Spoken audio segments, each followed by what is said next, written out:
Então agora vamos falar um pouquinho a respeito da radioatividade, certo? Então a gente tem aí o casal Currier. O casal Currier, ele formulou uma notável parceria, né? Então eles formaram uma parceria e fizeram grandes descobertas. Então essas descobertas foram o polônio, o elemento químico polônio. Esse elemento ele recebeu essa homenagem por conta da terra natal, né, de Marie, e também o rádio, de radioatividade. Ambos de muita importância nos avanços dos seus estudos que imprimiram ao conhecimento da estrutura da matéria. Então, esse casal ele foi muito importante na descoberta da radioatividade. Então, descobriram dois elementos muito importantes, muito radioativos, que é, no caso, o rádio e o polônio. Então, aí a gente tem os cientistas Ernest Rutherford, né, que foi convencido por Thomson a começar a pesquisa dos materiais radioativos. E no caso, aos 26 anos de idade, ele notou que havia dois tipos de radiação. Então, através de alguns experimentos,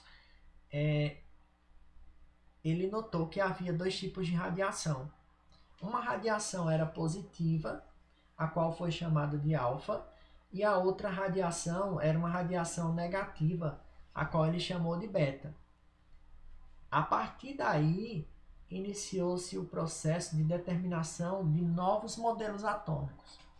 Certo? Então, a partir da descoberta da radioatividade, foi que começou a se formular alguns outros modelos atômicos.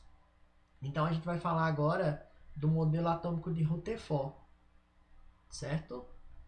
Então, o terceiro modelo atômico é o modelo atômico de Rutherford.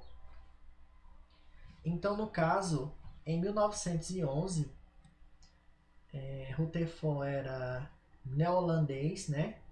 E ele realizou um experimento, onde nesse experimento ele bombardeou uma finíssima lâmina de ouro com essas partículas alfa, ou seja, só lembrando, partículas alfa são partículas com cargas positivas, vindas do elemento radioativo polônio. E quais foram as observações que ele fez?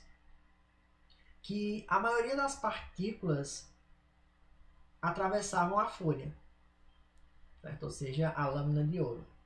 Então ele pegou esse polônio radioativo, né? Pegou essa radiação e bombardeou uma lâmina de ouro. Então o que ele observou? Que a maioria das partículas atravessavam a lâmina de ouro. O que significava para ele que o átomo teria imensos espaços vazios, onde algumas partículas eram rebatidas,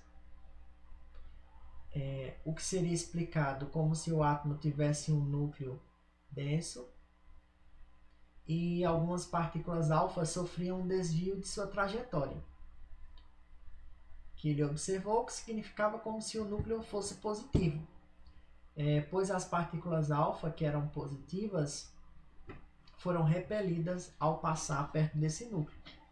Com isso, com essas observações, Rutherford ele formulou o seu modelo atômico, certo? Então esse modelo atômico de Rutherford seria como? O átomo seria composto por um núcleo muito pequeno, de carga elétrica positiva, que seria equilibrado por elétrons, ou seja, partículas negativas. E essas partículas negativas ficariam dispostas de uma forma diferente do modelo atômico de Thomson. Porque só relembrando, no modelo atômico de Thomson, ele propôs que o átomo seria uma esfera com carga positiva e nessa esfera estariam incrustados, né, no meio daquela esfera, os elétrons. Esse modelo atômico de Rutherford propôs uma outra disposição, ou seja, o átomo seria composto por um núcleo de carga positiva, e essas cargas positivas do núcleo seriam equilibradas por cargas negativas, que seriam os elétrons. Só que esses elétrons ficariam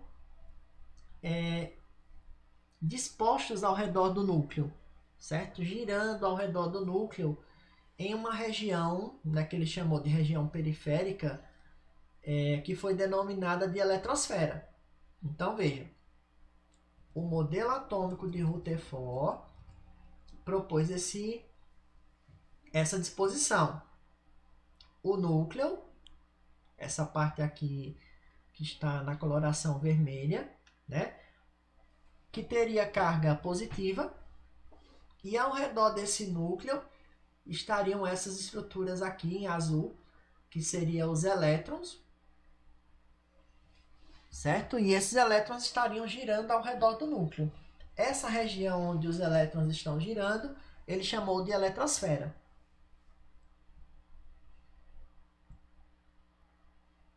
Esse modelo atômico de Rutherford, ele ficou sendo conhecido como modelo planetário, certo? Então,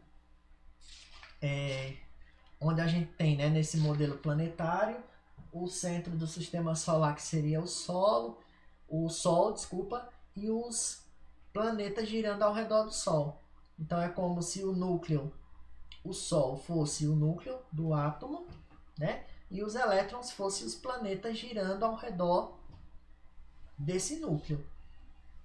Continuando aí os seus estudos, no ano de 1904, Rutherford descobriu que, na verdade, o que dava essa característica positiva do núcleo eram estruturas que têm essas cargas positivas, e essas estruturas descobertas por ele foram chamadas de prótons. Então vejam, aí a gente já tem um modelo onde esse núcleo de carga positiva é positivo em razão de partículas chamadas de prótons, ou seja, prótons são partículas de carga elétrica positiva que estão na região do núcleo do átomo. E em 1932, um outro cientista chamado de Chadwick descobriu que no interior do núcleo também existiam partículas neutras, ou seja, partículas que não possuíam nem carga positiva nem negativa, certo? Então, em 1932, Chadwick descobriu que existiam partículas, e essas partículas que estavam dentro do núcleo ele chamou de nêutrons, ou seja, partículas, como o próprio nome já diz, neutras, ou seja, que não possuem nenhum tipo de carga elétrica, certo? E essas partículas neutras, elas ajudariam a diminuir a repulsão dentro do núcleo, ou seja, como dentro do núcleo tem os prótons, que tem carga positiva, certo? Então a tendência é que cargas positivas se repelem, ou seja, uma empurra a outra, certo? E esses nêutrons, eles ajudariam a manter esses prótons mais próximos uns dos outros, ok?